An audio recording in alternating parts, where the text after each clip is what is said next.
छोटी से छोटी से छोटी सी छोटी सी छोटी से कनक झुक जइयो राम लला लली मोरी छोटी सी कनक झुक जइयो राम लला लली मोरी छोटी सी सुनियो अरज दशरथ की लाल सुनियो अरज दशरथ की लाल सुनियो अरज दशरथ की लाल सुनियो अरज दशरथ की लाल पहिराओ विजय माला पहिराओ विजय माला पहिराओ जय जय माला पहिराओ जय जय माला गावे मंगल चारी सिया मोरी छोटी सी हम गावे मंगला चारी सिया मोरी छोटी सी कन्ना झुक जइयो लाला सिया मोरी छोटी सी कन्ना झुक जइयो लाला सिया मोरी छोटी सी कन्ना झुक जइयो लाला सिया मोरी छोटी सी कन्ना झुक जइयो लाला सिया मोरी छोटी सी। सुंदर सखियों ने राम जी बोलो चारों भैयाओं की और सखियां गा रहे हैं आज मिथिला नगरिया निहाल सखिया आज मिथिला नगरिया निहाल सखिया चारों दुल्हा बड़े का कमाल सखिया हो चारों दुल्हा बड़े का कमाल सखिया चारों दुल्हा बड़े का कमाल सखिया हो चारों दुल्हा बड़े का कमाल सखिया आज मिथिला नगरिया निहाल सखिया आज मिथिला नगरिया निहाल सखिया आज मिथिला नगरिया निहाल सखिया आज मिथिला नगरिया निहाल सखिया चारों दुल्हा बड़े का कमाल सखिया चारों दुल्हा बड़े का कमाल सखिया चारों दुल्हा बड़े का कमाल सखिया चारों दुल्हा बड़े का कमाल सखिया। चारों भैयों के चारों देवियों से सुंदर विवाह हुआ है और ना चाहते हुए भी जनक जी कई दिन रुकते हैं और फिर बारात बहुओं के साथ बेटियों को लेकर के जनकपुर से विदा होती है। बहुत सुंदर कथा है साहब। एक दिन की तो रामचरितमानस में विदाई का प्रसंग सीता मैया की विदाई का प्रसंग बहुत अद्भुत है बहुत बेहतर। सब ने ना चाहते हुए भी जानकी मैया की विदाई किया है और यहाँ पर तुलसीदास जी बालकांड को समापन करते हैं। बारात आई है पुनः अयोध्या में। सर्वमयी ज्ञान स्वरूप सूर्य के प्रतीक भगवान राम के द्वारा ही पूरा जा सकता है। जनक जी का इसमें कोई दोष नहीं है। जनक जी जो ये बार बार कह रहे थे कि लिखा न विधि वैदेही विवाहो तजम वास निज निज गृह जाओ, इसका मूल कारण था कि भगवती सीता और भगवान राम जब ब्रह्मा के सृष्टि में नहीं है तो बेचारे विवाह लिखते क्या होते।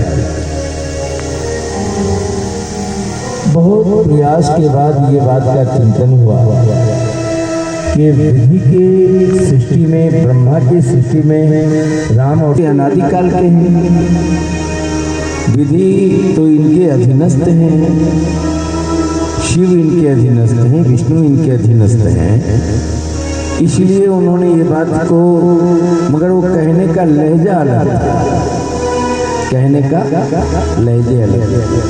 जैसे किसी को आपने कहा ए सूर इधर आ, तो उसको दुख लगेगा, और आप कह दो सूरदास जी आइए तो इधर, खुश हो जाएगा।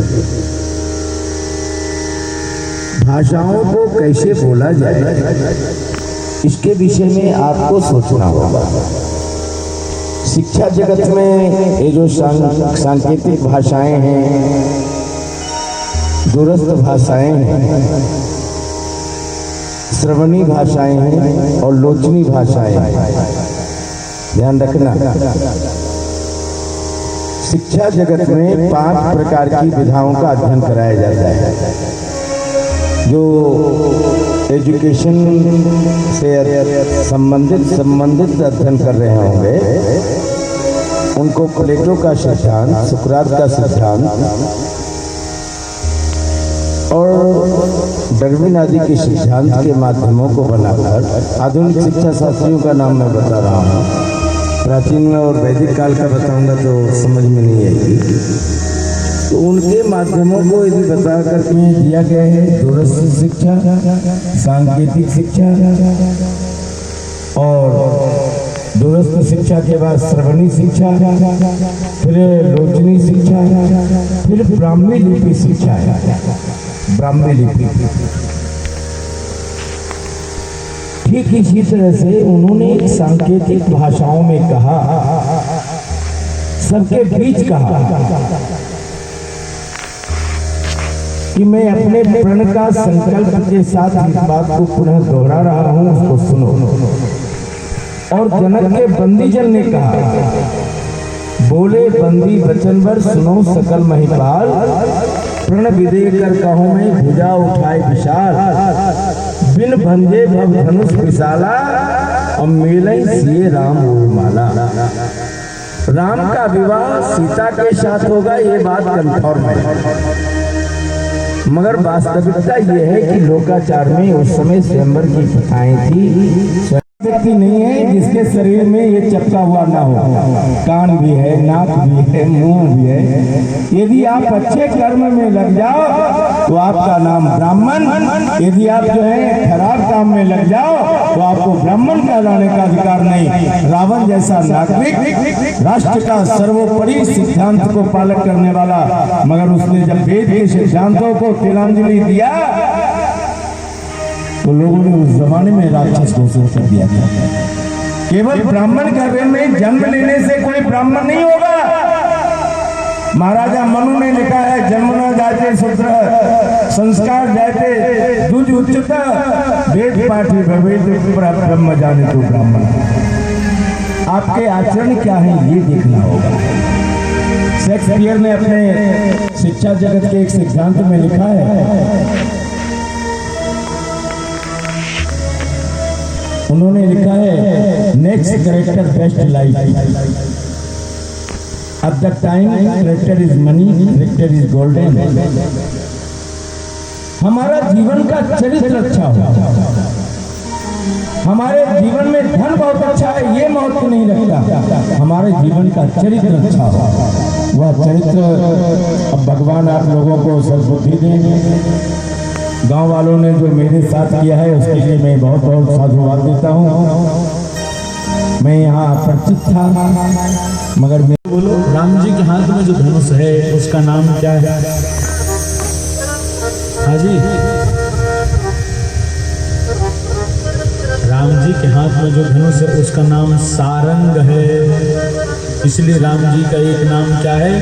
सारंग पाणी। राम जी के हाथ में जो धनुष उसका नाम सारंग पाणी, जिसको राम जी ने तोड़ा उसका नाम क्या है? बोलिए बोलिए। ये शंकर जी का धनुष है। अब आपके मन में विचार आएगा, शंकर जी ने कब उठा लिया धनुष? शंकर जी तो त्रिशूल चलाने वाले देव, धनुष कहाँ से चला लिए भाई? तो दो कथा मिलती हैं। एक तो दक्ष को मारने के लिए धनुष उठाया, ऐसी कथा है, और एक त्रिपुरासुर को मारने के लिए धनुष उठाया और बाद में राजा निमि को दे दिया यही धनुष। और यही धनुष फिर राजा जनक जी के महल में आया, जो सीता जी अकेली उठाती, बाकी उस धनुष को कोई नहीं उठाता। वो पिनाक नाम का धनुष, जिसको राम जी ने तोड़ा वो पिनाक है, जिसको हाथ में रखते हैं वो उसका क्या नाम है? जोर से बोलिए, सारंग पाणी, सारंग नाम का धनुष। अच्छा, वहां पर 3 धनुष हो गए, एक तो टूटा, एक राम जी के पास, और एक और धनुष वाला बाबा आ गया धनुष लेके। कौन? परशुराम। परशुराम जी के हाथ में भी धनुष, उसका भी नाम क्या है? उसका नाम है अजगऊ, उसका नाम है अजगऊ धनुष। अर्जुन के पास भी एक धनुष है, उसका नाम क्या है? अर्जुन के धनुष का नाम नहीं पता? महाभारत देखते हो कि नहीं? लॉकडाउन में देखा कि नहीं देखा? हाँ।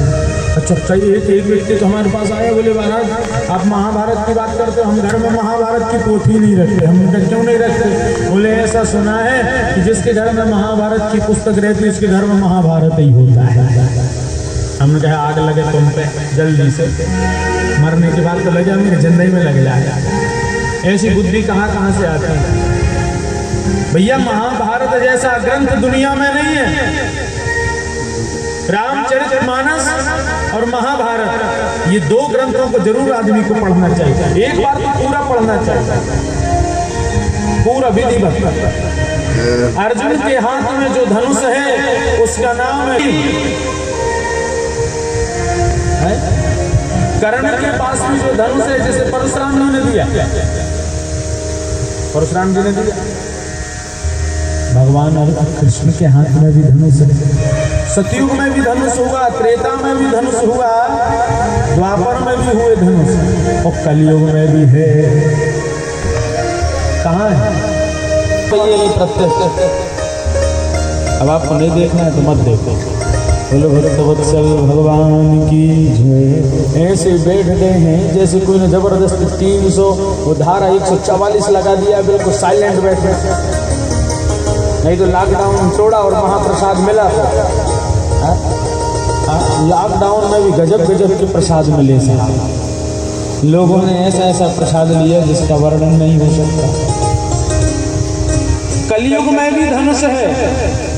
बोले कलयुग में एक धनुष नहीं, हर घर में धनुष है। त्रेता में धनुष था, उस समय धनुष से काम चलता था। बोले लेकिन कलयुग में धनुष से काम नहीं चलेगा, तो कलयुग में धनुष बाण की जरूरत नहीं है। तो बोले धनुष बाण कलयुग में क्या है? कलयुग में धनुष का काम मुंह करता है और बाण का काम वाणी करती, यही धनुष बाण है।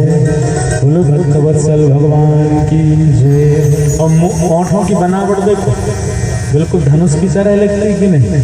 और बाणी भी ऐसी निकलती कि साहब धनुष से जो बाण निकले तो बेचारा एक ही छेद करेगा जहां लगेगा, और तुम्हारी ये बाणी जब निकलेगी तो आदमी का हृदय छिन्न भिन्न कर देगा। इसीलिए तो संत महात्माओं ने कहा वाणी ऐसी बोलिए जो मन का पाको औरन को शीतल करे, आप शीतल। तो कलयुग में भी धनुष है। बोले क्या? बोले मुख धनुष है और वाणी बाण का काम करती है। कथा स्थल पर बैठे भक्तगण, वाणी को बाण मत बनाइए। बाण बनाओगे तो दूसरे के हृदय को कष्ट देगी, इसलिए वाणी को बनाना है तो वीणा बनाओ। और वीणा जिस दिन तुम्हारी वाणी बन गई तो उस दिन सामने वाले को सुनने मिला और तुम्हें बोलने भी मजा आ जाएगा। इसलिए तो संतों ने कहा कागा किसको धन ले लेता, कोयल किसको दे देती। कागा किसको धन ले लेता, कोयल किसको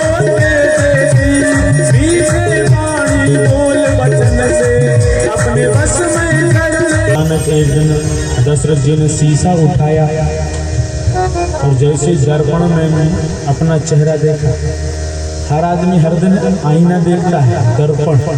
उसका नाम, दर्पण का नाम संस्कृत में आदर्श। आईना जानेंगे, शीशा आईना बता देता है। ऐसे ही कथा स्थल पर बैठे भक्तवृंद दुनिया में चेहरे में कहाँ दाग लगा है वो आईना बता देता है, और जिंदगी में कहाँ कमी है वो राम कथा बता देती है। लेकिन कोई राम कथा को पढ़े तो पूरी जिंदगी में कहाँ कमी है वो राम कथा बताई। चेहरे में कहाँ कमी है, लिपस्टिक कहाँ लगी कहाँ नहीं लगी आईना बताएगा। पाउडर कहाँ कम है ज़्यादा है वो आईना बताएगा। ऐसी जिंदगी में कहाँ कमी है वो राम कथा बता देगी। पढ़ो पर उसका दर्शन करो, ये भी आदर्श है, ये भगवान का आदर्श चरित्र है। और एक दिन दशरथ जी ने जैसे ही दर्पण देखा तो बाबा तुलसी लिख रहे हैं, श्रवण समीप भय सिद्ध की सफेद हो गए। किसके? दशरथ जी के। आयु क्या थी? 60,000 वर्ष से ज्यादा। अब आजकल तो 6 महीना के बालक के भी कान के बाल सफेद हो गए, कई कई के तो सफेद ही हो रहे हैं। पैदा ही माँ के गर्भ से हो तो सफेद बाल वाला। लखनऊ में 1-2 है। अब महाराज, लेकिन इसका तात्पर्य मूलभूत सिद्धांत क्या है कि कान के बाल सफेद हो रहे हैं। तो इसका क्या कारण जाने? इसका यह मतलब नहीं कि कैल्शियम